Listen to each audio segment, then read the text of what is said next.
I'm up at dawn, feeding my cattle, when I spot a shiny new private property sign slapped across my ranch gate, blocking the only way in, courtesy of Gloria Vance. The HOA president of Crestwood Hills, who claims my family's road, ours since 1955, is now hers. She's waving fake papers, smirking like she's won. Not knowing I've got a 70-year-old deed proving I own every inch, and my next move, a legal fence cutting off her entire neighborhood's only exit, will turn her scheme into her downfall. With that deed, a viral live stream, and neighbors done with her tyranny, I flipped her power grab into a federal bust, but it left me wrestling. Did I protect my land, or was I hooked on the thrill of burying her? My name's Ethan Caldwell, and I've been running my family's 60-acre ranch outside Nampa, Idaho, for 20 years, land my grandpa bought when this was just open range, where you could raise horses and nobody cared about your mailbox height. I'm 42, a rancher through and through, living for early mornings with my herd, the quiet hum of my land. A place that's more than dirt, it's my roots, my promise to my grandpa to keep it ours. Crestwood Hills, the fancy subdivision next door, sprung up a decade ago. And Gloria's been lording over it for 5 years, a 50-something with a perm and a thing for loud red jackets, strutting like she owns the county. Her husband, Ray, a retired accountant, trails her, nodding at her every rant. Gloria's got a knack for control, finding folks for wrong fence colors or a stray garden hose. But her real game's bigger: land grabs, kickbacks, and bullying anyone who won't play ball. When she targeted my ranch, it wasn't about a road. It was about greed, about breaking me to cash in on my $2 million spread. The trouble kicks off one crisp morning when I head to my gate, ready to haul feed, and find Gloria's sign bolted across it, claiming my road as HOA property.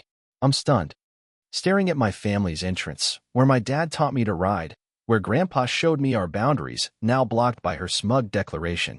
I call Sheriff Dan Harper, my voice tight. Dan, there's a sign locking me out of my own land. He's there in 20 minutes, squinting at it, shaking his head. Ethan, the HOA says they own this road now, some legal claim.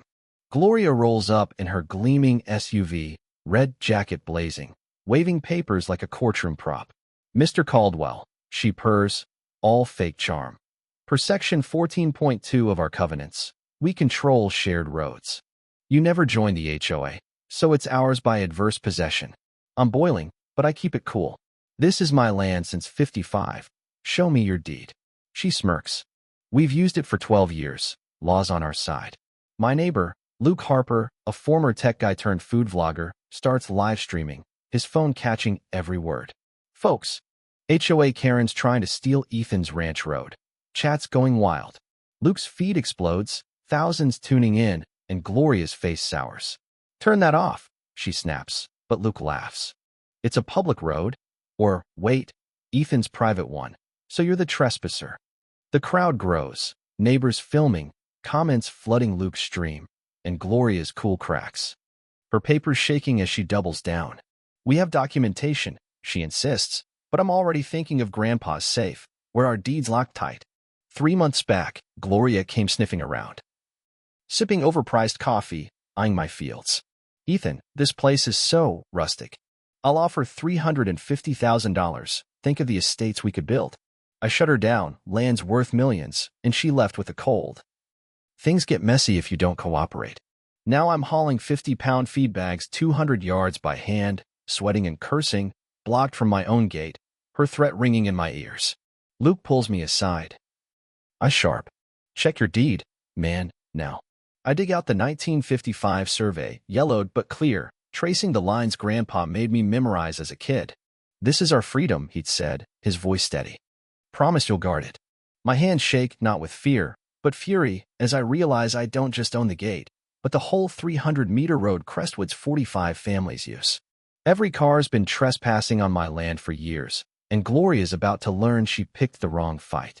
I'm not one for rash moves, but this calls for action. I call Luke. Know those fence guys you mentioned? Get him here tonight. 300 meters. Tallest post they've got. He whistles. What's the play? I grin, feeling Grandpa's fire. They want property games? I'm the final boss. By midnight, I'm taping legal trespass notices to every Crestwood door. Certified mail sent days earlier for good measure. Sullivan Ranch fencing begins 4 a.m. Remove vehicles from private property. At dawn, 15 workers roll in, steel posts gleaming, and we start building, Luke live streaming the chaos. Y'all, Ethan's fencing off the HOA's only road, 50,000 watching. By 6 a.m., the fence is up, chain link cutting across my road, my sign clear, private property, Sullivan Ranch, no trespassing. Crestwood wakes to a nightmare, cars pile up. Horns blare, parents yell about work, kids cry. Gloria, in silk pajamas, storms over, stranded outside her own house. Open this gate, she shrieks, face purple. What gate? I say, sipping coffee. This is my land, like you taught me. Property rights cut both ways, right? Luke's feed hits 100,000, his voice gleeful. She's demanding access like she didn't just steal his road. Sheriff Dan's back, 5 cruisers in tow, expecting a riot. He pores over my deed, my notices, and sighs. Ethan's right. This is his land, no easement. I can't make him move it. Gloria's voice cracks, but 45 families are trapped. Dan shrugs, they can walk out. Patricia, not imprisonment. The crowd gapes at my irrigated field, now a muddy swamp. Their only path to the highway. Gloria sputters. My lawyers in Seattle will bankrupt you. I meet her glare calm. Good luck. They'll need work when you can't pay. By 8 a.m. It's a spectacle, suits and heels slogging through mud. A lawyer's Armani ruined, a treasurer's Porsche stuck. Gloria's mascara streaking as she yells, stay calm.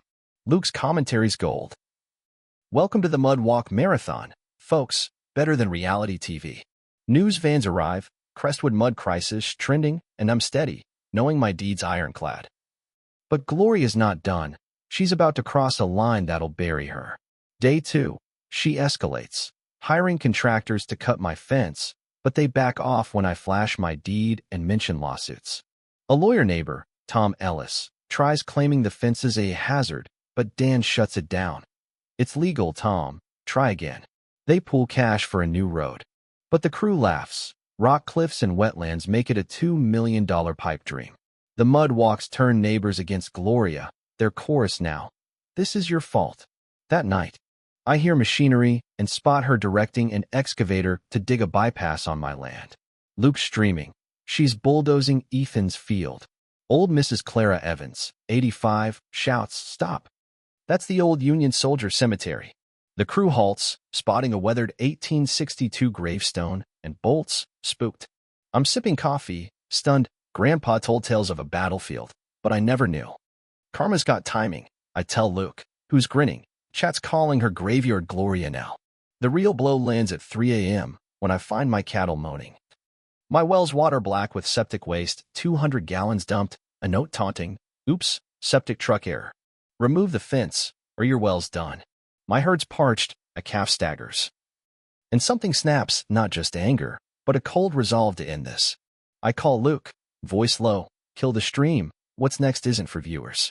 Then I dial the EPA's Environmental Crime Unit. My tone clipped. Ethan Caldwell, reporting deliberate water source poisoning, septic waste in my well, livestock dying.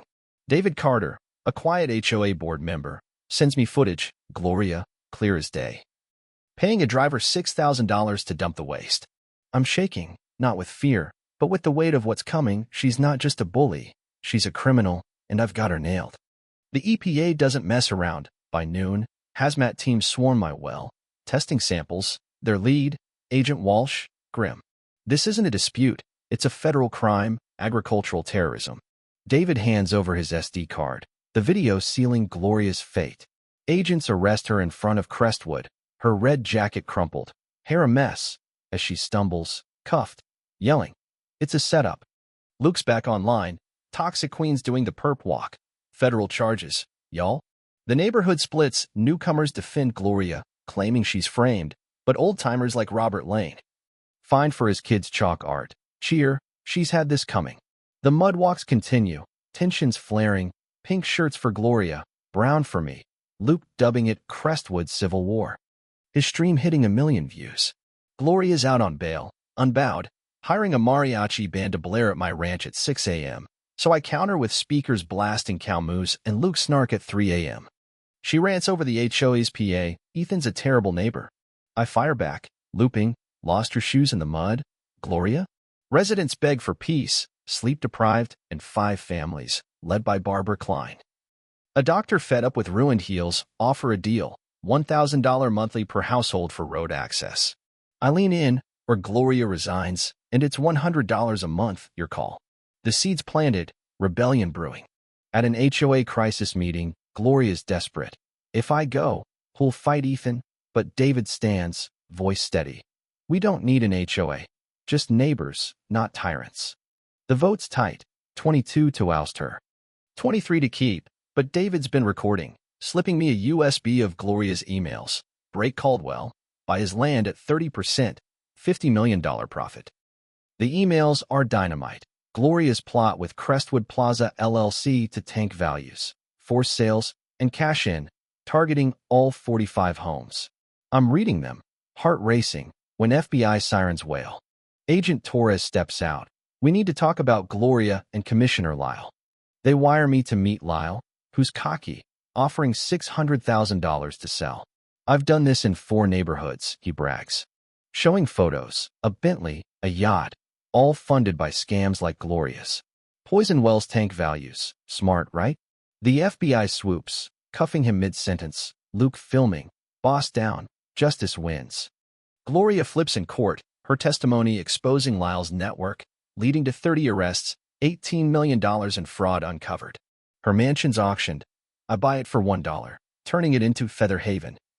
A chicken sanctuary, webcam streaming hens in her old spa, Luke's MTV Cribs, Chicken Edition hitting 3 million views. 3 years later, Crestwood's free. No HOA, just neighbors grilling. Kids riding horses on my ranch. Feather Haven's a global hit. Eggs sold at premium, and Idaho's Caldwell law cracks down on HOAs. I'm in Walmart, buying feed. When the cashier turns, it's Gloria. In a blue vest, Pat, happy to help. She freezes, eyes wet. I'm sorry, Ethan. I lost it all, and I deserved it. I see remorse, not the bully who poisoned my well. Second chances matter, Pat. I say, sliding her a dozen Feather Haven eggs. From your old spa, chickens love it. She sobs, karma tears, and I leave, Luke filming from the cereal aisle. His video, Gloria's Redemption. Splits viewers. Forgive her, or too little, too late? Pat's now a fair manager, helping workers, a far cry from her HOA days. The fight was brutal, dying cattle, federal raids. My rage, but it freed us. Did I go too far, fencing off a neighborhood, or was it the only way to keep my promise? Watching kids play, I feel Grandpa's pride. But I keep my deed close, bullies don't quit. Faced an HOA land grab, fought for your roots? Drop a comment, share your story, I'm listening. If this hit you, pass it on. Someone's out there. Gate blocked, needing to know they can win.